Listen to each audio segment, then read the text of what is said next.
In the shadows of Avalon Heights, a seemingly vulnerable woman in a wheelchair was about to teach her attackers the deadliest lesson of their lives. They saw her disability as weakness, but they didn't know she was once the most lethal operative in classified military history. What happened next would become a warning to everyone. Never judge someone by what you think they can't do. Subscribe and hit that notification bell to join us for more incredible true stories of unexpected heroes and shocking revelations that will change how you see the world forever. The autumn wind whistled through the narrow streets of Avalon Heights, carrying with it the scent of pine and morning frost. Nyra Kestrel wheeled herself skillfully along the cracked sidewalk, her movements precise and calculated despite the uneven terrain. To the casual observer, she was just another person adapting to life in a wheelchair, someone to pity, perhaps, or worse, to ignore. Her dark hair fell across her face, partially obscuring the subtle scars that hinted at a past few could imagine. The local coffee shop, Haven's Brew, had become her morning ritual since moving to this quiet mountain town 6 months ago. It wasn't just about the coffee, though Nyra Santos did make the best Americano this side of the Cascades. It was about maintaining a routine, about appearing normal, about burying the person she used to be. As she approached the coffee shop's entrance, she noticed the 3 figures lounging near the alley entrance. They had been there the past few days, watching. Always watching. In her former life, such surveillance would have triggered immediate countermeasures. Now she forced herself to appear oblivious, even as every nerve ending in her body screamed danger. Cyrus Thorne and his followers weren't subtle about their control over Avalon Heights. The Obsidian Syndicate had wrapped its tendrils around every business in the downtown area, demanding protection money with increasingly violent consequences for refusal. Nyra had been their latest target. The fresh bruise on her cheek yesterday told that story clearly enough. "Morning, Nyra," Nyra called out as she pushed through the door, the bell chiming softly above. "The usual?" Nyra smiled, carefully positioning her wheelchair at her regular table. "Please, and maybe one of those cinnamon rolls you've been hiding from me." The interior of Haven's Brew was warm and inviting, a stark contrast to the tension building outside. Through the window she could see Ash Calloway whispering something to Cyrus, their eyes fixed on the coffee shop. Ezra Vale, the muscle of their operation, cracked his knuckles with practiced menace. What they didn't know, couldn't know, was that Nyra was counting steps, analyzing angles, cataloging potential weapons. Old habits died hard, even after the explosion that put her in this chair. Her fingers brushed against the wheelchair's arm, feeling the reinforced titanium frame beneath the ordinary exterior. Dr. Thalia Voss had outdone herself with this particular piece of equipment, though the good doctor probably never imagined how Nyra might need to use it. The bell chimed again. Heavy footsteps approached her table. "Nice place." Cyrus Thorne's voice carried the false warmth of a predator playing with its food. "Shame if anything happened to it." He pulled out a chair, the scraping sound deliberate and grating. Ash and Ezra flanked him, their presence designed to intimidate. Nyra took a slow sip of her coffee, letting the silence stretch. 5 years ago, she would have already neutralized all 3 of them. But things were different now. She had promises to keep, a cover to maintain.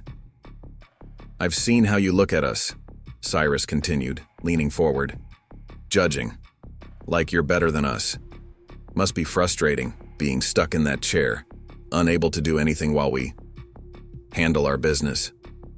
Behind the counter, Nyra's hand shook as she arranged pastries, pretending not to listen.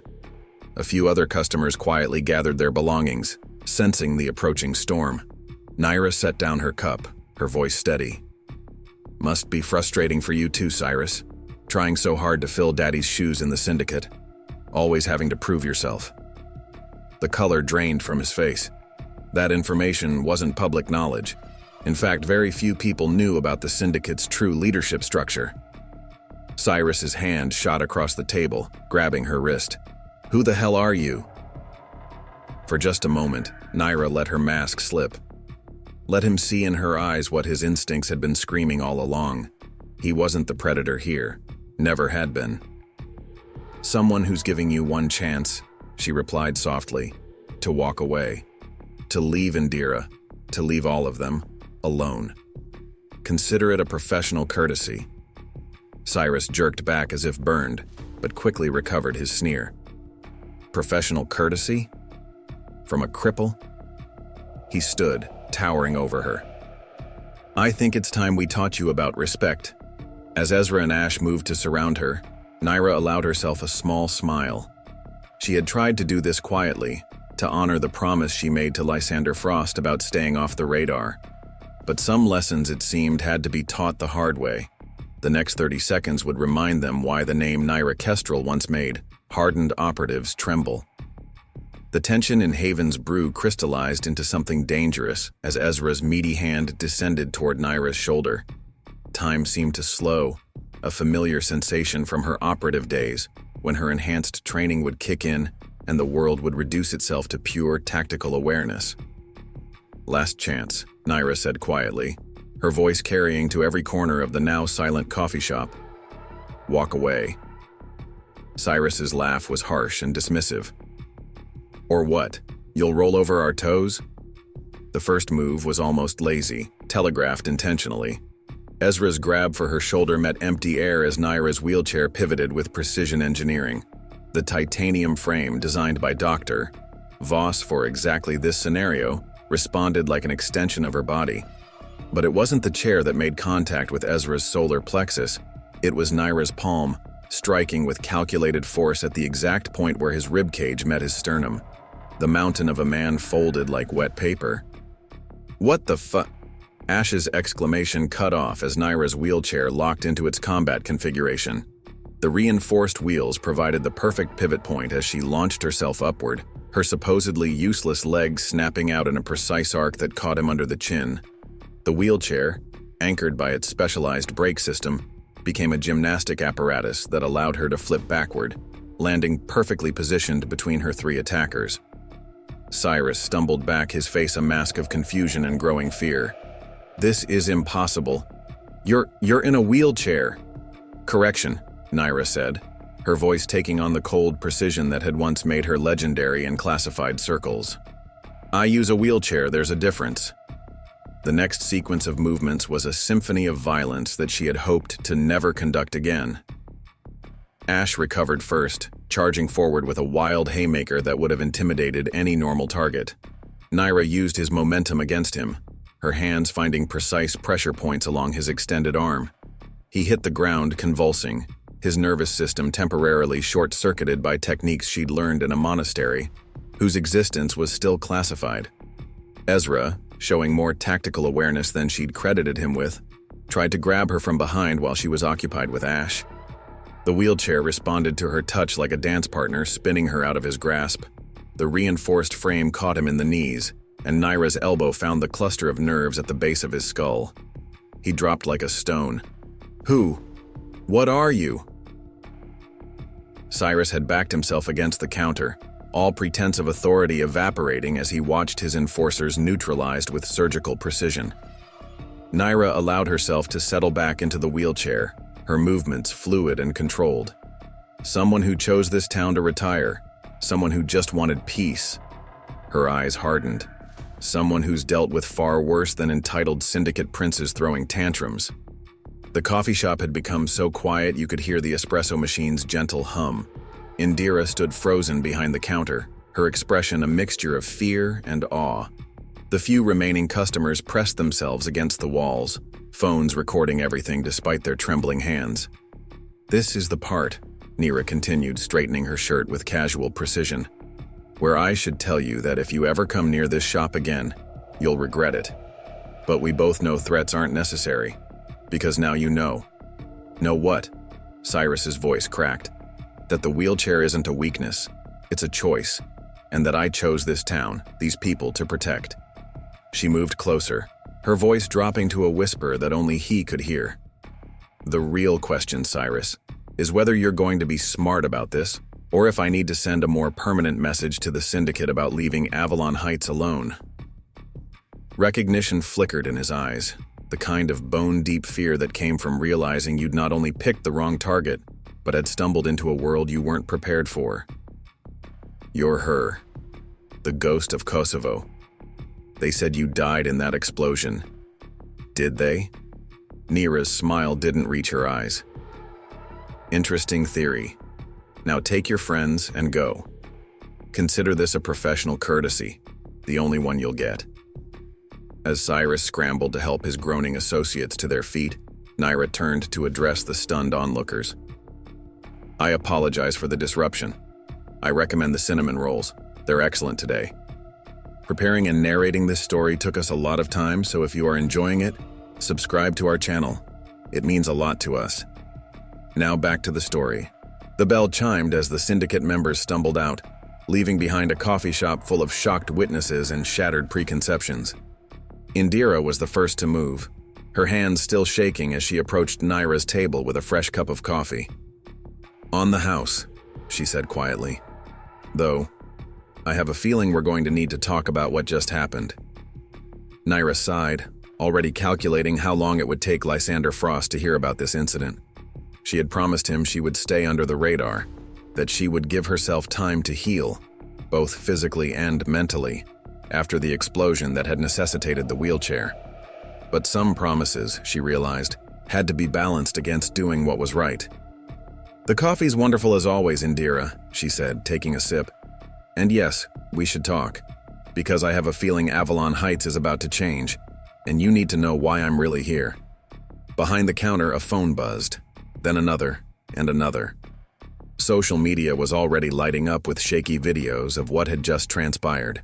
By nightfall, the story of the wheelchair-bound warrior would spread far beyond their mountain town, carrying with it implications that neither Nyra nor the Obsidian Syndicate could predict. The peaceful retirement she had planned was officially over.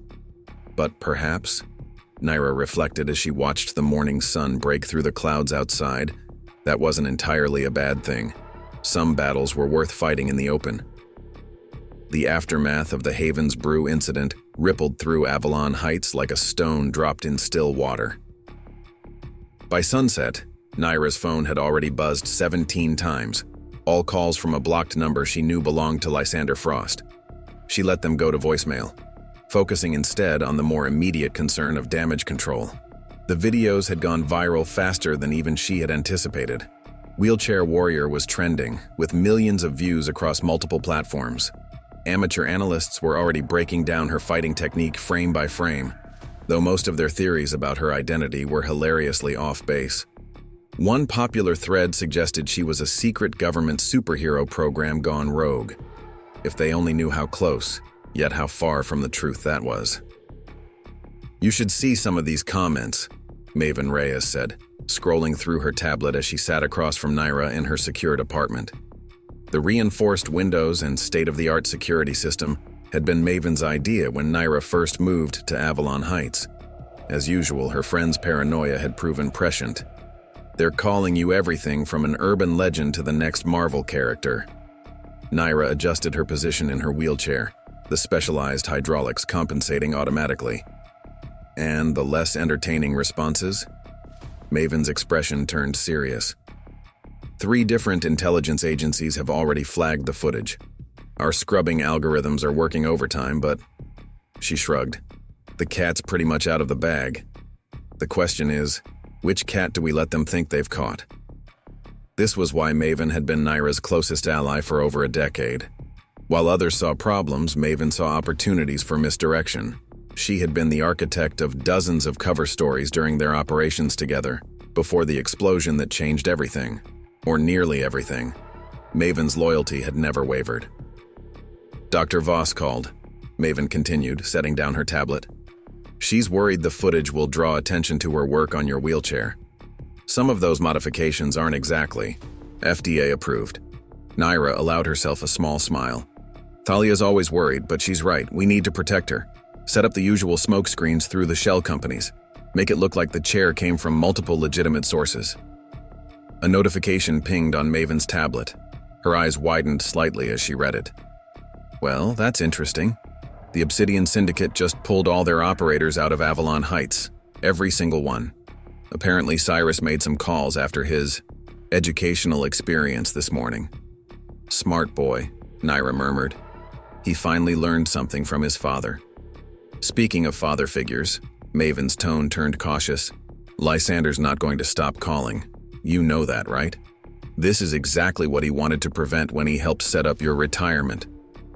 The mention of Lysander brought back memories of the explosion, the searing heat, the choice she had made to save her team at the cost of her own mobility. Lysander had been there through the surgeries, the rehabilitation, the dark days when she had to relearn everything. He had been the one to suggest Avalon Heights, to help craft her cover story. He wanted to protect me, Nyra said, wheeling herself to the window. The mountain town spread out below, lights twinkling in the gathering dusk.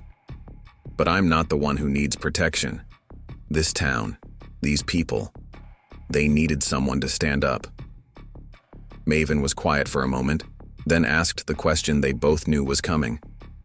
And what about the others? The ones who'll come looking now that they know you're alive? Before Nyra could answer, her security system chimed softly. Someone was approaching her door. Someone who had managed to bypass the first 2 layers of security without triggering any alarms. Only 3 people in the world knew how to do that. Speaking of ghosts, Maven muttered, her hand instinctively moving toward her concealed weapon. The knock, when it came, was distinctive. 3 short taps, a pause, then 2 more. A code from another life. It's okay, Nyra said, though she noticed her own hand had moved to the hidden compartment in her wheelchair. I was wondering when she'd show up.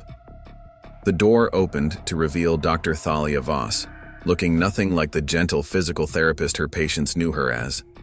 Gone were the soft sweaters and comfortable shoes, replaced by tactical gear that spoke of urgent travel and prepared contingencies. You couldn't even give me a year of peace?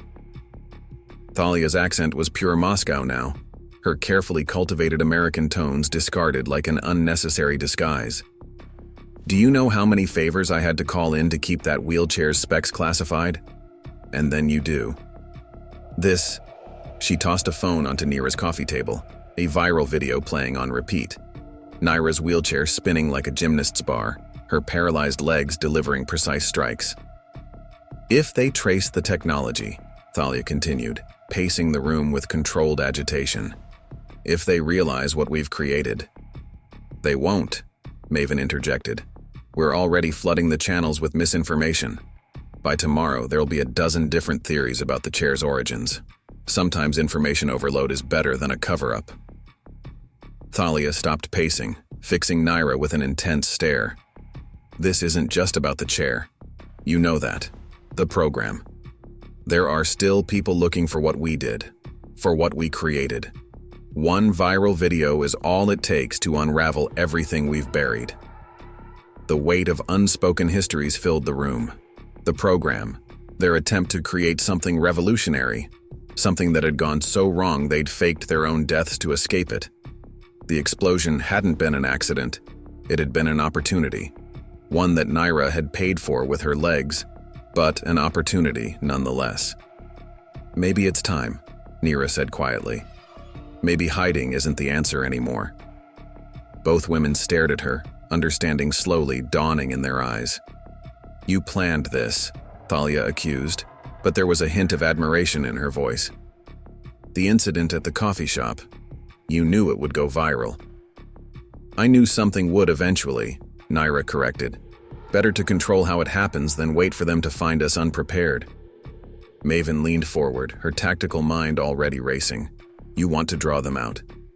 I want to finish what we started, Nyra replied, her voice firm. And to do that, we need them to think they've found exactly what they're looking for. The 3 women exchanged looks, years of shared history and trust passing between them in silence. Finally, Thalia sighed. Lysander's going to kill us, she muttered, but she was already pulling out her own tablet, fingers flying over the screen. I'll need to modify the next version of the chair. If we're doing this, we do it right. Outside, Avalon Heights continued its peaceful evening, unaware that it had become ground zero for something much bigger than a viral video of a wheelchair-bound warrior. The real question was, who would arrive first? Their old enemies or Lysander Frost? The mountain air turned bitter cold as night settled over Avalon Heights. In her apartment, Nyra watched surveillance feeds from across town, while Maven and Thalia coordinated their next moves. The calm they'd maintained earlier was giving way to urgent activity. They all recognized the signs. The game was changing. 3 unmarked vehicles entered town limits in the last hour, Maven reported, her fingers dancing across multiple keyboards. 2 from the north route, 1 from the mountain pass, standard infiltration pattern. Thalia looked up from where she was modifying Nyra's spare wheelchair. Government? Private sector, Maven's mouth twisted into a grimace. Meridian Security Services. The name hung in the air like smoke. Meridian, the private military corporation that had funded their program, that had pushed them to cross lines that shouldn't have been crossed. The same corporation they'd burnt to the ground when they escaped. Or so they'd thought. They moved fast, Nyra observed, wheeling herself to the tactical display Maven had set up. Faster than expected. They never stopped looking, came a new voice from the shadows of the apartment's far corner. You know how Meridian operates. They're like entropy, patient, persistent, inevitable. All 3 women spun toward the voice, weapons appearing in hands with practiced speed. But Nyra recognized the voice an instant before the figure stepped into the light. Damn it, Lysander, she breathed, lowering her custom-modified sidearm. Still dramatic as ever. Lysander Frost emerged from the darkness like he'd been formed from it. Age had threaded silver through his dark hair since she'd last seen him, but his movements were still liquid grace. His eyes still held that same intensity that had made him a legend in their field. You knew I'd come, he stated rather than asked, surveying the apartment's tactical setup with professional appreciation. Though I'm sure you were hoping for more time. How did you get past my perimeter? Maven demanded, though she already knew the answer. Lysander had taught her everything she knew about security systems. He ignored the question, focusing instead on Nyra. The video was sloppy. You're better than that. The video was necessary, Nyra countered. And you know why. Because you're tired of running? His voice carried no judgment, only concern. Or because you found something worth fighting for? Before Nyra could answer, Maven's systems chimed an alert. We've got movement. Meridian teams are establishing a perimeter around downtown. They're being careful, using local vehicles, civilian clothes. But their heat signatures match military formation patterns. They'll wait until morning, Lysander analyzed, falling naturally into his role as their tactical advisor. Make their move when the town is busy, using the crowd as cover. Standard Meridian protocol. Minimize witnesses while maintaining plausible deniability. Thalia swore in Russian, her hands never stopping their work on the wheelchair modifications. We're not ready. The new countermeasures aren't calibrated, and the neural interface needs at least 6 hours to sync properly. We don't have 6 hours, Nyra stated calmly, and we don't need them. Everything that's happening now, this is what we prepared for. Why we chose this town, this location. She turned to Lysander. Why you helped us choose it. Understanding dawned in Maven's eyes as she pulled up a topographical map of Avalon Heights. The town's layout, the selective security upgrades we've been quietly implementing over the past 6 months, the strategic placement of safe houses. She looked at Lysander with new respect. You knew this day would come. I knew Nyra, he corrected. Knew she'd never be content just hiding.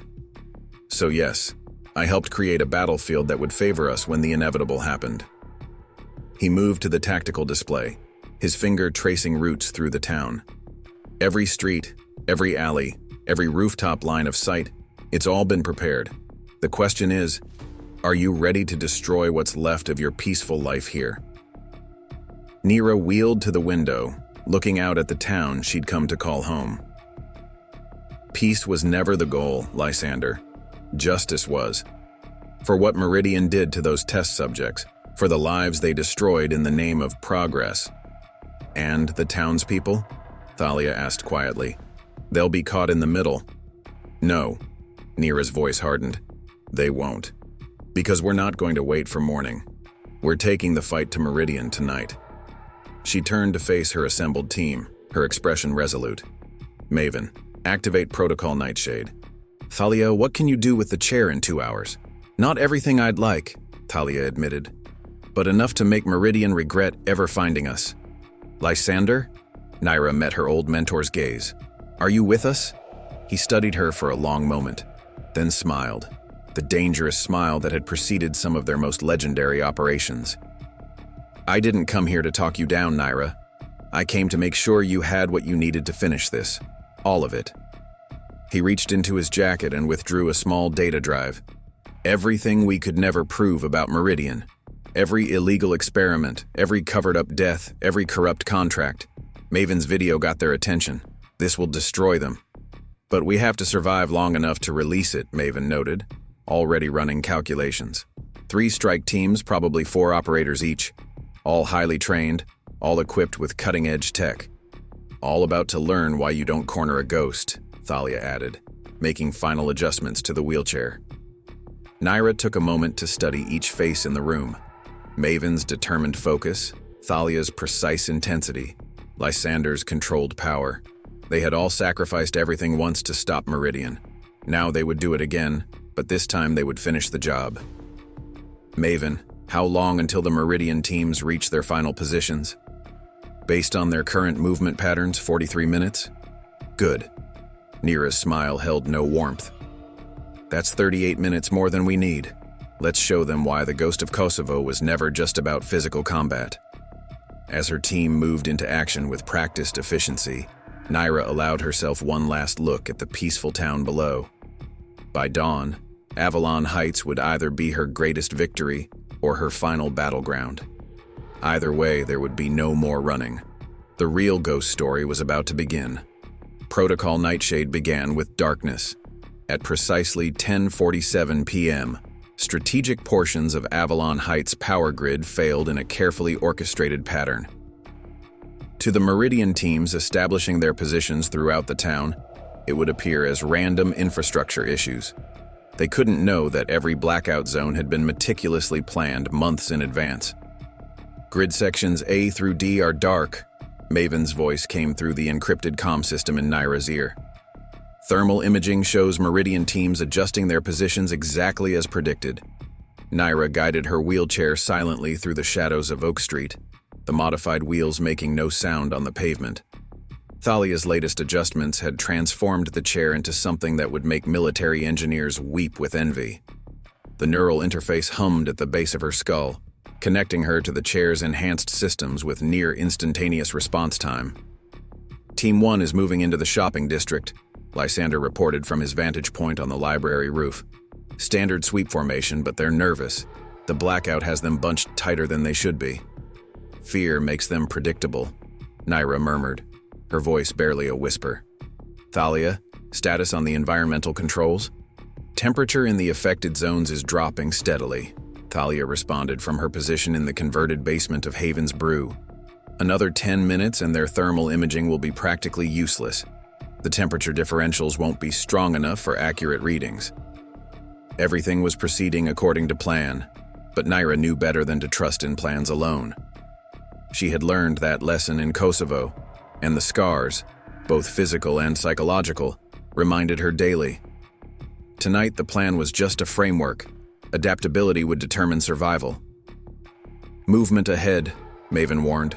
2 operators breaking from Team 1, heading toward your position. They're carrying interesting equipment. Prototypes I don't recognize. I do. Lysander's voice was grim. Meridian's been busy since we left. Those are neural disruptors, designed to override cybernetic interfaces like the one in your chair, Nyra. Don't let them get within 10 meters. Nyra smiled in the darkness. They still think technology is their advantage. Time to educate them. The first operator never saw her coming. As he rounded the corner of the old bookstore, Nyra's wheelchair was already in motion. The titanium frame, painted with light-absorbing coating, was practically invisible in the shadows. Her strike caught him at the base of the skull, a precise neural cluster that dropped him without a sound. His partner was better prepared, bringing up the neural disruptor with practiced speed. But Nyra was already moving, the wheelchair's enhanced hydraulics launching her into a controlled flip that carried her over the weapon's effective range. She landed behind him, her paralyzed legs snapping out in a sweep that took his feet from under him. The disruptor clattered away into the darkness. "Two down," she reported calmly, zip-tying the unconscious operators. "Maven, make sure these two are found by local law enforcement tomorrow, with some interesting evidence about Meridian's less legal operations." "Already prepared the package," Maven confirmed. "But we've got bigger problems. Team 2 is moving faster than expected, and they're heading toward Thalia's position." "They found the signal traces from the neural interface calibration," Thalia added, her tone professional despite the danger. "Another 5 minutes and I could mask them, but no time," Lysander cut in. "They're deploying some kind of sonic weapon. Looks like they're planning to breach the building."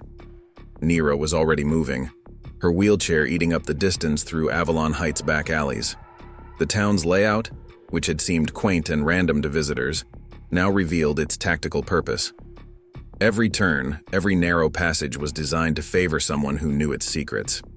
"Thalia, initiate Protocol Echo," Nyra commanded. "Maven, time to light up the east side." "That'll expose our position," Maven warned. "It'll expose what we want them to see," Nyra corrected. "Lysander, already moving to position 2, he confirmed. "You know, when this is over, we should really discuss your definition of retirement." The next few minutes were a symphony of coordinated chaos. As power returned to the east side of town, Meridian's Team 2 moved to breach Haven's Brew, only to find themselves attacking an empty building rigged with enough surveillance equipment to make them pause. The delay was all Nyra needed. She hit them from behind, the wheelchair's modified frame now serving as mobile cover. The first sonic burst passed harmlessly overhead as she dropped into a controlled slide, her specialized gauntlets releasing a cascade of ceramic bearings that sent 2 operators stumbling.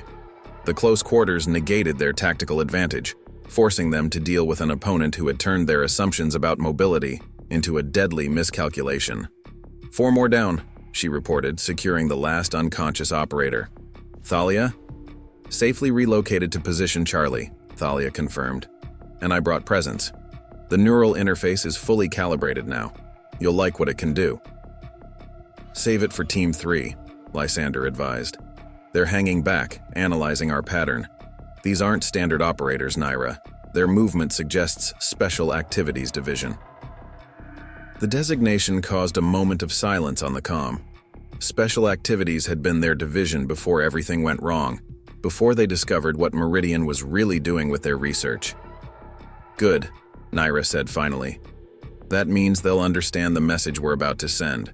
She adjusted her position, feeling the enhanced responses of the newly calibrated neural interface. "Maven, initiate the final phase of Nightshade. Let's show them what happens when they hunt a ghost." Above Avalon Heights, storm clouds gathered, a natural phenomenon that had been part of their calculations from the beginning. As thunder rolled across the mountains, Nyra allowed herself a moment of appreciation for the poetry of it all. The night was about to become very interesting indeed. "Team 3 is moving," Maven reported. "And Nyra. They're led by Marcus Kane." Another pause, heavier this time. Kane had been their commander in Special Activities, the one who had ordered the termination of their entire unit when they threatened to expose Meridian's crimes. "Perfect." Nyra's voice carried an edge that made even Lysander take notice. "Time to settle old debts." Thunder cracked overhead as Marcus Kane's voice cut through the encrypted comm channel, hijacking their frequency with practiced ease. "Hello, Ghost." His tone was exactly as Nyra remembered. Smooth, controlled, deadly. "That was quite a show you put on for the cameras today. Getting sloppy in your retirement?" Tracing his signal, Maven reported privately on their backup channel. "He's moving through the industrial district, 2 blocks east of your position." Nyra kept her voice steady as she responded on the main channel. "Kane, still hiding behind other people's guns?" "Just being thorough. You taught me that, remember? Back when you were training me for Special Activities." A pause then. "Before you betrayed everything we stood for." Before I discovered what we really stood for, Nyra corrected, her wheelchair sliding silently through the rain-slicked alleyways. How many more died after we left, Kane? How many more enhanced soldiers did Meridian bury? Lightning illuminated the empty streets, casting strange shadows through the industrial district's maze of warehouses and abandoned factories. This part of Avalon Heights had been dying even before Nyra arrived. Now it would serve as their battlefield. You always did have a weak stomach for progress, Kane's voice hardened. We were creating the future of warfare, saving lives by building better soldiers. You were breaking people, Thalia cut in, unable to stay silent. I saw the failed experiments, the ones that didn't make it into the official reports. Human beings reduced to test data. Dr. Voss, Kane actually chuckled. Still playing nurse to your pet project?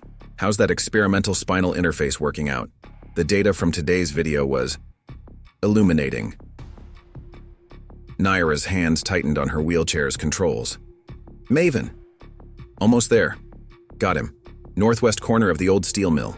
4 operators with him, all carrying next-gen combat gear. Maven paused. Nyra, they're all augmented. Neural interfaces, combat stims, the works. Meridian's newest generation, Kane confirmed, clearly hearing the private channel. Everything we dreamed of in the program perfected. No more failures. No more weak links. No more humanity. Lysander's voice was cold. You turned them into machines, Marcus. I made them better, like we were supposed to. Kane's voice carried the weight of absolute conviction. The program didn't fail, Nyra. You failed it, and now you're going to help us complete what we started. The implied threat hung in the rain-heavy air. They didn't want to kill her. They wanted to take her back, study her, perfect their process using the one subject who had successfully integrated the neural technology without losing herself. Nyra, Maven's voice was urgent on the secure channel. Multiple targets approaching your position. They're herding you toward Kane. I know. Nyra guided her wheelchair through a narrow passage between buildings, her enhanced senses mapping every approach vector. Let them. That's not a good idea, Thalia warned. The neural interface is reading massive energy signatures from their gear. Whatever combat system they're running, it's beyond anything we developed in the program. It's supposed to be, Nyra replied calmly. Kane's playing to his strengths. Overwhelming force, superior technology, perfect soldiers. He always did lack imagination. Lightning flashed again, closer now, and thunder rolled through the steel mill's skeletal remains, the perfect backdrop for what was about to unfold. Lysander, Nyra's voice was barely a whisper. Remember Belgrade? A moment of silence, then a soft laugh. The old ventilation gambit? Been a while. Sometimes the classics are classics for a reason. Nyra's wheelchair glided to a stop in the center of the mill's main floor. Maven, kill the power to sectors 5 through 8. Thalia, initiate Protocol Omega. Kane wants to see what your interface can do. Let's give him a demonstration. The neural interface hummed to life, connecting Nyra not just to her wheelchair but to the entire building. For months, they had been quietly modifying key structures in Avalon Heights, turning them into sophisticated combat environments. The steel mill had been their masterpiece. I can see you, Ghost. Kane's voice echoed through the vast space, all alone in the dark, just like Kosovo. His footsteps rang on the metal catwalks above. You know what your problem was? You never learned to evolve, still fighting with outdated tactics while the world moved on. Nyra smiled in the darkness as she felt her augmented soldiers surrounding her position. You always did talk too much, Marcus. She triggered the sequence. The entire building came alive. Every piece of old machinery, every structural support that they had secretly reinforced and modified, activated simultaneously. The neural interface translated Nyra's thoughts into instant action, turning the steel mill into an extension of her will. Kane's augmented soldiers found themselves fighting not just a woman in a wheelchair, but an entire environment that moved and shifted with impossible precision. Catwalks retracted, floors rotated, Walls slid aside to reveal automated defense systems that shouldn't have existed. Still using brute force to solve every problem, Nyra called out as she engaged the first two operators, her wheelchair's enhanced frame deflecting their attacks while she systematically dismantled their tactical advantage. Still thinking that bigger guns and better toys make better soldiers. "Maven, now!" The building's old ventilation system roared to life, but instead of air, it pumped out a specialized electromagnetic pulse tuned to the exact frequency of Meridian's neural augmentations. Kane's perfect soldiers stumbled, their enhanced systems struggling to compensate. "You forgot the most important lesson I ever taught you, Marcus," Nyra's voice carried clearly as she disabled the last of his operators with surgical precision. "Technology is a tool, not a crutch." Through the rain-streaked windows, lightning flashed one final time, illuminating Kane's face as he realized how completely he had been outmaneuvered. His own neural augmentations were failing, leaving him alone in a building that had become a weapon itself. "This is what the program should have been," Nyra continued, her wheelchair ascending to his position with smooth precision. "Enhancement that works with humanity, not replaces it. Technology that serves the soldier, not the other way around." Kane drew his sidearm with augmented speed, but his movements were jerky, degrading. "You think this changes anything? Meridian has facilities all over the world, research that goes deeper than you can imagine. You can't stop progress." "Progress?" Nyra's laugh was without humor. "Number but corruption, abuse, the exploitation of soldiers who trust their commanders." Her wheelchair locked into position as she faced him. "That, we can stop. Right here. Tonight." The rain pounded against the steel mill's roof as two former comrades faced each other in the darkness, each representing a different vision of humanity's future. And only one vision would survive until dawn. The moment crystallized in the darkness of the steel mill. Kane with his degrading augmentations and wavering sidearm, Nyra in her wheelchair, the rain drumming a war rhythm on the metal roof above. Years of history hung between them, heavy with betrayal and lost ideals. "You know what happens next," Nyra said quietly. "Even if you shoot me, the evidence is already out there. Everything, the failed experiments, the covered-up deaths, the illegal human trials. Maven's algorithms are releasing it all to every major news outlet and intelligence agency in the world." Kane's augmented eye twitched, its targeting system fighting against the electromagnetic interference. "You think exposing Meridian will change anything? There will always be a need for soldiers like us. Better soldiers. Perfect soldiers." "Perfect?" Nyra's voice carried a sharp edge. "Like Subject 23? Remember her, Marcus? The promising young lieutenant who believed in the program, who volunteered because her commanding officer, you, told her it would help her serve her country better?" The gun in Kane's hand trembled slightly. Casualties were inevitable in the pursuit of progress. "Her name was Sarah," Nyra pressed on, her wheelchair moving forward inch by inch. "She had a family, dreams, until your perfect system burned out her nervous system from the inside. She died screaming, and you labeled her a failed iteration and moved on to the next volunteer." Lightning flashed, illuminating the tears running down Kane's face, a stark contrast to his cybernetically enhanced features. "I did what had to be done, for all of us, for the future." "Maven," Nyra spoke into the comm, her eyes never leaving Kane. "Show him." The steel mill's ancient overhead screens flickered to life, displaying classified footage that Kane thought had been destroyed years ago. Scenes of horror played out in sterile laboratories, soldiers convulsing as experimental neural interfaces failed, others losing their humanity to aggressive combat protocols, some begging to die as their augmentations drove them mad. "You kept such detailed records," Nyra continued, her voice hard. "Every failure, every death, all carefully documented to improve the next iteration. But you never saw them as people, did you? Just data points on the road to perfection." "It wasn't supposed to be like this," Kane whispered, his augmentations glitching visibly now.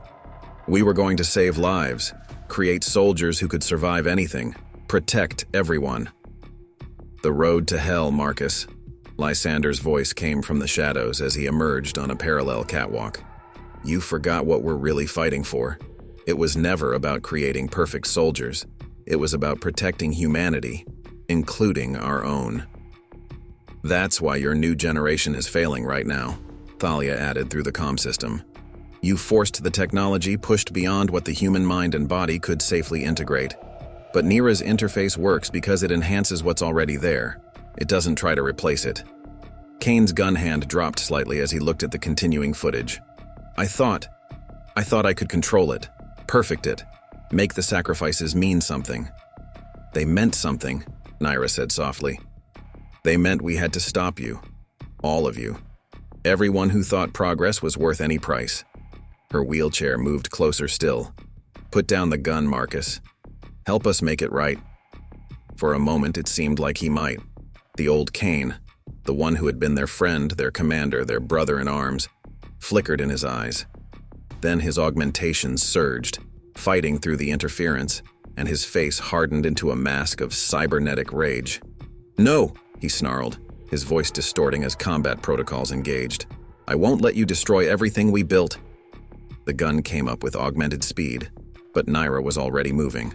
Her wheelchair, guided by the pure neural interface Thalia had perfected, responded like thought itself. She launched upward as Kane's shot burned through the space she'd occupied a millisecond before. What followed was a dance of technology and human skill, Kane's forcibly enhanced abilities against Nyra's perfectly integrated system. His shots were impossibly fast but increasingly erratic as his augmentations fought against themselves. Nyra's movements were fluid, natural, her wheelchair becoming an extension of her tactical expertise. You never understood, she said as she evaded another burst of fire. Strength isn't about erasing weakness. It's about adapting to it, working with it. She spun away from his wild charge, letting his momentum carry him past her. That's why you failed. Why you'll always fail. I haven't failed. Kane's voice was barely human now, his systems overloading as they tried to compensate for the electromagnetic interference. I'm stronger, better His word cut off in a scream as his augmentations finally overloaded. Electrical discharge crawled across his skin as years of forced enhancement turned against him. He staggered, his gun falling from nerveless fingers, and pitched toward the edge of the catwalk. Nyra moved without hesitation, her wheelchair's enhanced frame extending to catch him before he could fall. For a moment, they were frozen there, the woman he had once called traitor, saving the man who had hunted her across continents. Why? He gasped as his systems continued to fail. Because that's what real soldiers do, she answered simply. We protect people, even from themselves. As if in response, thunder rolled one final time across Avalon Heights. In the distance, sirens began to wail.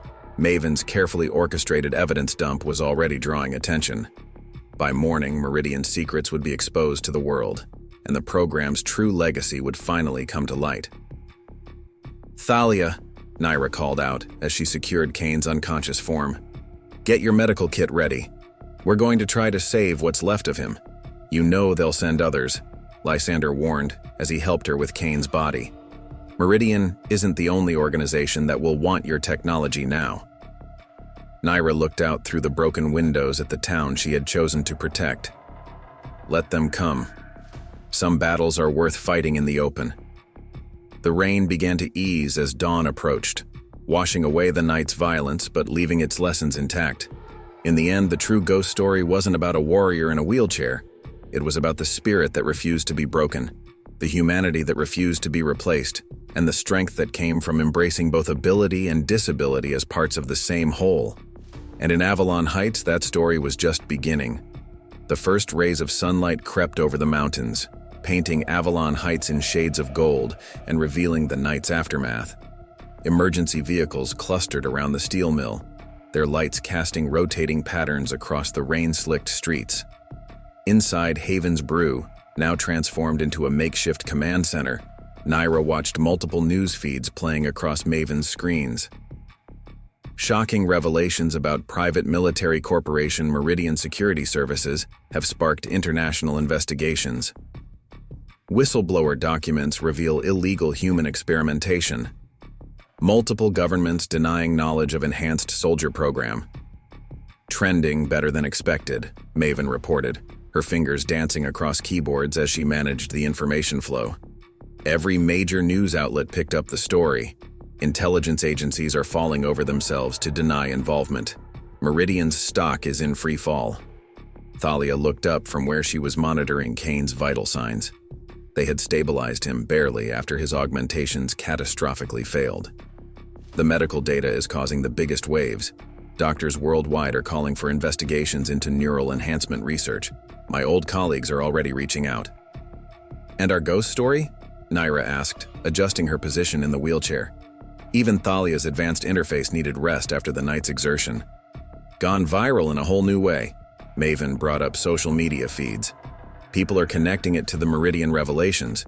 You're being called everything from a hero to a harbinger of the future of disability rights, though no one knows your real identity yet. Let's keep it that way, Lysander advised from his position by the window. He was watching the street with the vigilance of someone who knew the fight wasn't over. Meridian's exposure is just the beginning. Every military and intelligence agency in the world will want what you represent now. Proof that neural enhancement can work without destroying the subject. Nyra wheeled herself to where Kane lay unconscious, medical monitors tracking his desperate vital signs. His face, now stripped of the obvious cybernetic enhancements, looked older, more human. They can want all they like. The technology isn't the point. It never was. Try telling them that, Maven muttered, highlighting new intelligence intercepts. We're already picking up chatter. Black Ops teams being mobilized, private contractors getting blank checks, intelligence assets being redirected. Let them come, Nyra said quietly. Every time they do, we'll show them the same truth. Strength isn't about erasing weakness or forcing evolution. It's about integration, adaptation, humanity. The bell above Haven's Brew's door chimed softly. Indira Santos entered, carrying trays of coffee and food. Her eyes widened slightly at the command center her coffee shop had become, but she maintained her composure. Thought you all could use breakfast, she said, setting down the trays. Also, there are reporters everywhere, and some men in suits asking questions that don't sound like questions.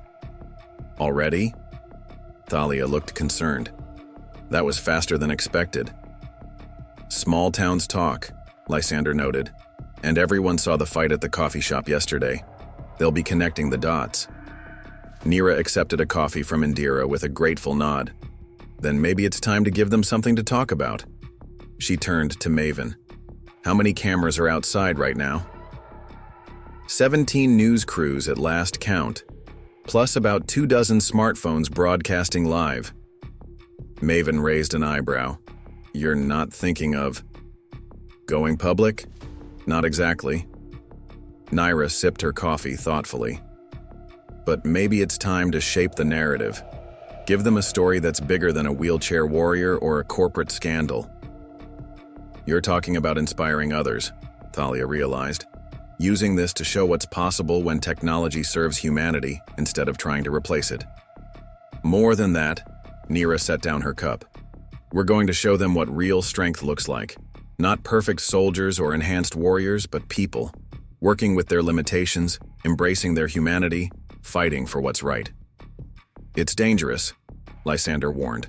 Once you're in the public eye, there's no going back. Every shadow agency, every military contractor, every organization that wants to weaponize your success will have a clear target. Good. Nyra's smile held no humor. Because I'm tired of shadows, tired of letting people like Meridian operate in darkness. Sometimes the best way to fight isn't from the shadows. It's in the light, where everyone can see. She wheeled toward the door, her chair's systems responding with subtle precision. Maven, make sure the feeds are running, Thalia. Get ready to publish your research. All of it, showing how neural integration can work with the body instead of against it. Lysander. I'll watch your back, he finished. Always have, always will. And me? Indira asked, surprising them all. What can I do? Nyra looked at the coffee shop owner, this civilian who had shown such courage in the face of both local criminals and international conspiracies. Keep the coffee coming, and maybe keep your shop open as our base of operations. Something tells me Avalon Heights is about to become a very interesting place. Outside, the media crews surged forward as the door to Haven's Brew opened. They expected a story about a viral video sensation or corporate whistleblowers. What they got instead was something far more powerful. A woman in a wheelchair who was about to show the world that true strength comes in many forms, and that the greatest enhancements aren't the ones that replace our humanity, but the ones that help us express it.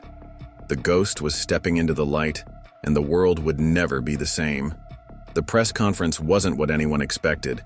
Instead of a corporate spokesperson or government official, they got a woman in a wheelchair rolling out of a small-town coffee shop. The cameras surged forward, reporters shouting questions, but fell silent as Nyra raised her hand. "My name isn't important," she began, her voice carrying clearly across the crowded street. "What's important is what happened here in Avalon Heights, and what it means for all of us." Behind her, Maven's algorithms were ensuring the broadcast reached every major network globally. Thalia stood ready with comprehensive medical data that would revolutionize how the world viewed neural enhancement. Lysander watched from the shadows, his sniper scope scanning distant rooftops. Old habits died hard. Last night, many of you witnessed or heard about a confrontation at the old steel mill. You've seen the documents about Meridian Security Services. You're asking questions about enhanced soldiers and secret programs. She paused, letting the tension build. But you're missing the real story. The wheelchair moved forward smoothly, its advanced technology hidden beneath an unassuming exterior, much like its operator. The real story isn't about corporate crimes or military secrets. It's about choice. About what happens when we try to force evolution instead of working with natural adaptation. Inside Haven's Brew, Kane's vital signs beeped steadily as his systems slowly purged years of forced enhancement. On the screens behind him, Meridian's stock continued to plummet as more revelations hit the news. "I use this wheelchair not because I have to, but because I choose to," Nyra continued, causing a ripple of confusion through the crowd. "The technology that helps me move, that lets me fight when I need to. It works because it enhances what I am, not what someone else thinks I should be." She gestured to the coffee shop behind her. 2 days ago, some people thought they could prey on this town. They saw what they thought was weakness and tried to exploit it. Yesterday, a corporation that had spent years trying to create perfect soldiers learned the same lesson. Maven's screens showed the footage going viral in real time, hashtags spreading across social media like wildfire. Wheelchair Warrior was being joined by Humanity First and Real Strength. "The world is changing," Nyra's voice grew more intense. "Technology is advancing faster than ever, but the question we need to ask isn't, how can we make humans better? It's, how can we help humans be more fully themselves?" Thalia chose that moment to release her research. Decades of work showing how neural interfaces could work in harmony with human biology instead of trying to override it. The medical community would be reeling for months. To those who are watching who feel limited by what society calls disability, I say this: your perceived limitations are not weaknesses. They're opportunities for adaptation, for innovation, for showing the world that strength comes in many forms. The crowd had grown larger, locals mixing with reporters. Indira stood in her doorway, pride evident on her face. This was no longer just about one woman's fight. It was about a community standing up for something bigger. And to those organizations watching, the ones thinking about sending teams to study me or acquire my technology, Nyra's smile held steel. Remember last night. Remember that true power isn't about domination or enhancement. It's about integration, understanding, humanity. She wheeled backward slightly, positioning herself with tactical precision. What happened next would be replayed millions of times around the world. You want to see what real enhancement looks like? The wheelchair systems engaged, responding to her neural interface with perfect synchronization. She executed a series of movements that should have been impossible, the chair becoming an extension of her body in a display of grace and power that made even seasoned reporters gasp. "This isn't about showing off," she said as she settled back into position. "It's about showing possibility. Every person you see is limited, as disabled, as less than your idea of perfect. They have potential you can't imagine. The technology exists to help unlock that potential, not to replace it with some artificial standard of perfection." Inside, Maven's screens showed real-time reactions pouring in from around the world. Disability rights advocates were calling it a watershed moment. Military analysts were frantically revising theories about human enhancement. Medical researchers were already citing Thalia's published work. "Avalon Heights isn't just my home," Nyra concluded, her voice carrying emotion that no one could doubt. "It's proof that when we stand together, all of us with all our strengths and all our supposed weaknesses, we can face any threat. We can overcome any challenge, not by becoming something else, but by becoming more fully ourselves." The questions erupted then, a cascade of voices seeking clarification, confirmation, sensation. But Nyra was already turning back toward Haven's Brew, where her team waited. The real work was just beginning. "Maven," she said quietly into her comm as she entered the coffee shop. "Are they moving?" "Like clockwork," Maven confirmed, showing tracking data on her screens. 3 different agencies already mobilizing teams, plus multiple private contractors. "Good." Nyra took her position at their makeshift command center. "Let them come. Every encounter is a chance to prove our point, to show them a better way." "You know some of them won't want to learn," Lysander pointed out, finally joining them. "They'll only see a weapon to be controlled." "Then they'll learn the hard way," Nyra replied, checking the data streams. "Just like Meridian did. Just like Kane did." She looked at her former commander's unconscious form. Sometimes the hardest lessons are the ones we need most. As the sun climbed higher over Avalon Heights, the small mountain town found itself at the center of a global conversation about humanity, technology, and the true meaning of strength. The ghost had stepped into the light, but instead of fading away, she had only grown stronger. The real revolution was just beginning. 24 hours after Nyra's public statement, Avalon Heights had become ground zero for a revolution no one had seen coming. Haven's Brew hummed with activity as Maven's screens tracked global reactions and incoming threats with equal precision. Another research team from MIT requesting access to Thalia's neural interface data, Maven reported, sorting through hundreds of incoming messages. And interesting. The Pentagon just convened an emergency session on ethical enhancement protocols.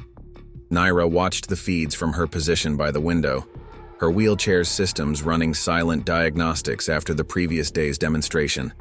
The streets outside had become a maze of media vans, curious onlookers, and, more concerning, unmarked vehicles with suspicious occupants. "They're not even trying to be subtle anymore," Lysander noted, his trained eye catching details others would miss. "That's a CIA tactical team at the corner, private contractors by the bank, and something that looks like Chinese MSS by the hardware store." "Let them watch," Nyra replied, though her tactical mind was already calculating angles and escape routes. "Every hour they spend studying us is an hour they're not pursuing Kane's approach to enhancement." In the makeshift medical bay they'd established in the coffee shop's back room, Kane's condition had stabilized. Thalia's expertise was slowly helping his system purge years of aggressive augmentation, though the process was far from certain. "His neural patterns are showing improvement," Thalia reported, looking up from her monitors. "The forced enhancements are breaking down, but his natural neural pathways are adapting. He might actually recover more function than we hoped." "Good." Nyra wheeled over to check the readings herself. "He needs to be ready." "Ready for what?" Maven asked, though her tone suggested she already knew the answer. "To testify." Nyra's voice was firm. "Kane isn't just a victim of the program. He was its true believer. When he tells the world what really happened, what Meridian was really doing." "Assuming he chooses to help us," Lysander interjected, "detox doesn't automatically change ideology." Before Nyra could respond, Maven's systems pinged an urgent alert. "Multiple incoming. Different from the observation teams, these are..." Well-funded, professional, and they're carrying something that's scrambling my long-range scans. Meridian's backup plan, Nyra concluded, her wheelchair's systems engaging combat readiness protocols. They lost their secret weapon, their stock is crashing, their reputation is in shambles. Only one play left. Scorched earth, Lysander agreed grimly. Take out everything and everyone who knows the truth. Clean slate. Indira, who had been quietly managing her actual coffee shop customers among all the chaos, approached their group. I'm guessing this is bad? Could be, Nyra admitted. You should get your customers out. Use the back exit we prepared. But the coffee shop owner stood her ground. This is my place, my town too, and after watching you stand up to them yesterday. She squared her shoulders. Just tell me how I can help. Nyra studied her for a moment, then nodded. Maven, give her access to Protocol Sanctuary. Indira, get everyone into the basement. The reinforcements we added should hold against anything short of military-grade explosives. Which they probably have, Lysander noted dryly. Probably, Nyra agreed. But they're forgetting something important. What's that? We're not hiding anymore. She wheeled toward the door, her chair's systems humming with deadly precision. Maven, activate all feeds. Every camera in town, every social media platform you can access. If they want to come after us, let's make sure the whole world sees exactly who's attacking a coffee shop in broad daylight. The screens lit up as Maven's algorithms went to work. Within seconds, dozens of live streams were active, capturing multiple angles of Avalon Heights' suddenly tense streets. Incoming teams are spreading out, Maven reported. Classic pincer movement, Wait. She frowned at her readings. Something's wrong. Their formation doesn't make sense unless they're not the main threat, Nyra finished, her enhanced senses picking up subtle vibrations through her wheelchair's sensors. Check underground. Maven's fingers flew across her keyboards. Sewers, maintenance tunnels. Oh hell, they're everywhere. How many? At least 30 operators, all running signatures similar to Kane's enhanced team from last night. But these readings are even stronger. Thalia looked up from her medical monitors, face pale. They couldn't have. Even Meridian wouldn't be desperate enough to deploy completely unrestricted neural enhancement? Nyra's voice was hard. That's exactly what they'd do. Burn their own people to cover their tracks. The first explosion rocked Haven's Brew's foundation, but the reinforcements held. Outside, screams and chaos erupted as Meridian's surface teams created their diversion. Get everyone downstairs, Nyra ordered, her wheelchair shifting into full combat configuration. Maven, make sure every second of this is broadcast. Thalia, protect Kane. He's our proof of what they're willing to do to their own people. And you? Lysander checked his weapons with practiced efficiency. I'm going to show them what real neural integration looks like. Her chair's systems pulsed with controlled power. And I'm going to make sure the whole world understands exactly what we're fighting for.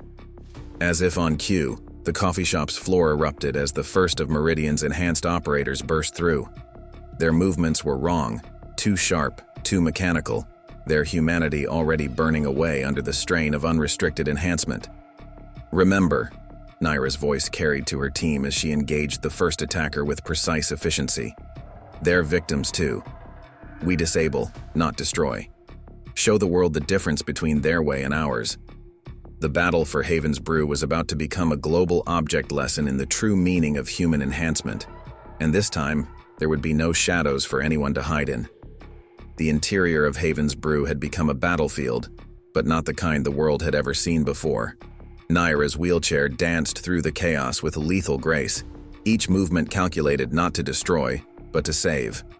The enhanced operators bursting through the floor moved like machines, their humanity buried under layers of forced augmentation. Maven, what are we looking at? Nyra asked as she disabled another operator, using her chair's systems to short out their enhancement interfaces without causing permanent damage. Their neural patterns are off the charts, Maven replied, multitasking between coordinating their defense and maintaining the live broadcasts. They've removed all the safety protocols. These people, they're burning out their own minds to power the enhancements. Through the coffee shop's windows, camera flashes strobed as the world's media captured every moment. Meridian's surface teams had been forced to pull back, unable to act under such intense public scrutiny. But underground, where the real battle raged, their desperation showed in the most horrible way possible. "Thalia," Nyra called out as she spun to engage 3 more operators. "Can they be saved?" The doctor's fingers flew across medical displays while she monitored both Kane and the new data streaming in. "Maybe. If we can shut down their interfaces in the next few minutes. After that, the neural damage becomes permanent." One of the operators charged Nyra with inhuman speed, their movements so enhanced they seemed to blur. But where they had raw power, she had something more valuable: true integration between human judgment and technological assistance. Her wheelchair pivoted smoothly, using the operator's own momentum to guide them into a precise hold.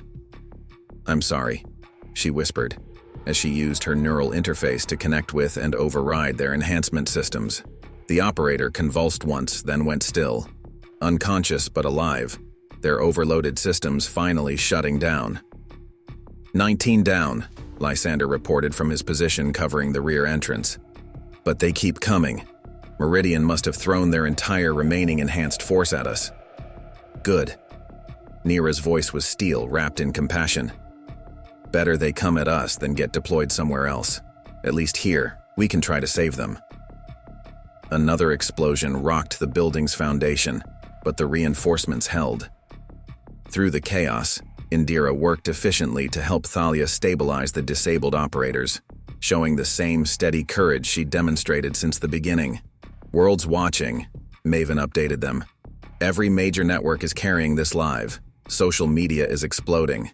The hashtags are interesting." She allowed herself a small smile despite the situation. "Wheelchair Warrior is trending again, but now it's joined by Nar, Humanity First, and Save the Soldiers." A particularly aggressive operator smashed through their defensive line, cybernetic enhancements crackling with deadly energy. But before they could reach the medical area, Nyra was there. The fight that followed was a masterclass in the difference between true integration and forced enhancement. Where the operator's movements were powerful but predictable, Nyra's were fluid and adaptive. Her wheelchair became a tactical platform, each movement flowing naturally from her own skill rather than being forced by external systems. When the operator overextended, their enhanced strength working against them, she was able to disable their interface with surgical precision. "Neural patterns stabilizing," Thalia reported as she immediately went to work on the fallen operator. "This one we can save." But even as they fought to save each operator, more kept coming. Meridian's desperate gambit was clear. They would sacrifice their entire enhanced force to bury their secrets. "Maven," Nyra called out as she positioned herself for the next wave. "Are you getting all their data?" "Everything," Maven confirmed. "Neural patterns, enhancement signatures, medical readings. The world is seeing exactly what happens when technology is forced rather than integrated." Through it all, Kane remained unconscious in the medical bay, his presence a stark reminder of where this path of forced enhancement ultimately led. But now, as Nyra fought to save the very soldiers sent to destroy her, his legacy was being rewritten in real time. "Incoming!" Lysander's warning came just as the floor erupted again. This time, the operators that emerged were different. Their enhancements pushed beyond even Meridian's desperate standards. Their movements were completely mechanical, humanity entirely subsumed by technology. "Final wave," Maven analyzed grimly. "They've removed all limiters. These operators, they won't survive more than a few minutes even if we can shut them down." Nyra's voice carried across the battleground that had once been a peaceful coffee shop. "Then we make those minutes count. Every life matters. Every soul is worth saving." Her wheelchair's systems hummed with controlled power. Show them what real strength looks like. The battle that followed would be studied for years to come, not for its violence but for its mercy. Every move Nyra made was designed to save rather than destroy. Each operator she disabled was immediately treated by Thalia and her rapidly organized medical response team. The world watched as a woman in a wheelchair demonstrated that true power came not from domination, but from the choice to protect even those sent to destroy you. Neural cascade approaching critical in the remaining operators, Thalia warned. Whatever we're going to do, it has to be now. Nyra looked at the scene around her, the disabled but living operators being treated, the careful integration of technology and humanity that had allowed them to save so many. Then she looked at the final wave of operators, their humanity almost completely burned away by Meridian's desperate gambit. The next few minutes would determine not just their fate, but the future of human enhancement itself. And the whole world was watching to see what real strength looked like in the face of such a choice. The morning sun streamed through Haven's Brew's broken windows, illuminating a scene that would change the world's understanding of strength forever. Nyra faced the final wave of enhanced operators, their humanity almost completely consumed by Meridian's desperate technology. Their neural patterns are collapsing, Thalia reported, her voice tight with professional concern. Even if we shut them down now, the damage. She didn't need to finish the thought. Nyra's wheelchair hummed with controlled power as she assessed the situation. The operators moved like automatons, their once human movements replaced by mechanical precision, but in their eyes rapidly losing their natural color to cybernetic enhancement, she could still see flickers of the people they had been. "Maven," she called out, her decision made. "Full broadcast. Every channel. Every feed. I want the world to see what happens when we choose humanity over victory." The operators attacked as one, their enhanced systems pushing them beyond any natural limits. But where they had raw power, Nyra had something more valuable: the perfect integration of human judgment and technological assistance. Her wheelchair became an extension of her will, each movement flowing naturally from years of training and experience. "Remember," she called out to her team as they engaged the final wave, "these aren't our enemies. They're victims of the same system that tried to break us. We saved them all." The battle that followed wasn't just about physical combat. It was a demonstration of philosophies. Where Meridian's operators fought with brute force and destructive power, Nyra's team moved with precision and purpose. Every strike was calculated to disable rather than destroy. Every movement aimed at preservation rather than elimination. Kane chose that moment to regain consciousness, his eyes opening to witness the culmination of everything he had helped create, both the horror and the hope.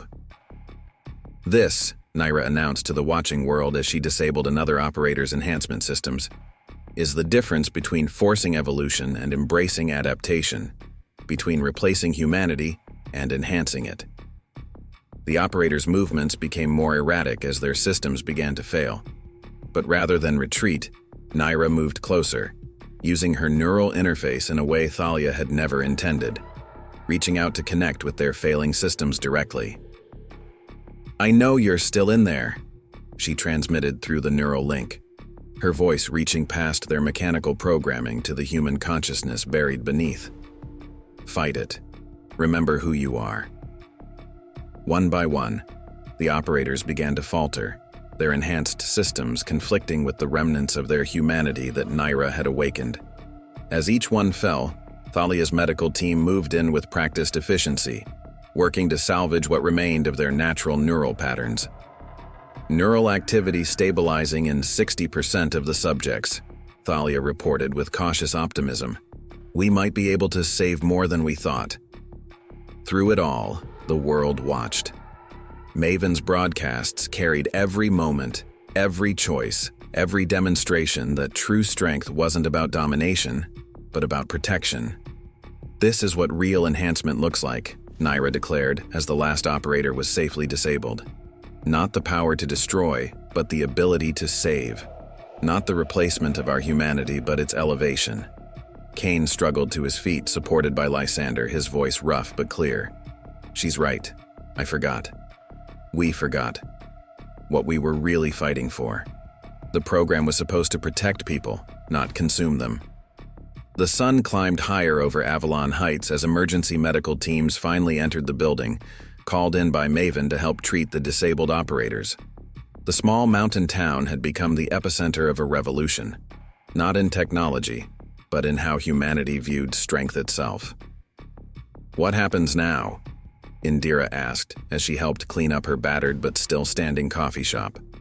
Nyra looked at the scene around her, the saved operators receiving treatment, Kane beginning his long journey of redemption, the world's media trying to make sense of what they had witnessed. "Now," she said, "we build something better. Not perfect soldiers or enhanced warriors, but a world where technology serves humanity instead of trying to replace it." Her wheelchair moved smoothly as she approached Kane. "Starting with making things right." "I'll testify," Kane said before she could ask. "About everything. The program, Meridian, all of it. It's time the world knew the whole truth." The aftermath would be complicated. There would be investigations, hearings, attempts by other organizations to replicate what they had seen. But something fundamental had changed.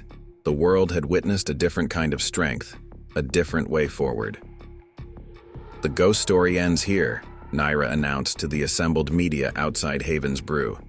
"But the real story, the story of how we choose to evolve, how we choose to enhance what makes us human rather than replace it, that story is just beginning." As the sun reached its zenith over Avalon Heights, a new chapter was indeed beginning. Not just for Nyra and her team, but for anyone who had ever been told their limitations defined them. The wheelchair warrior had shown the world that true power comes not from erasing weakness, but from embracing all aspects of our humanity.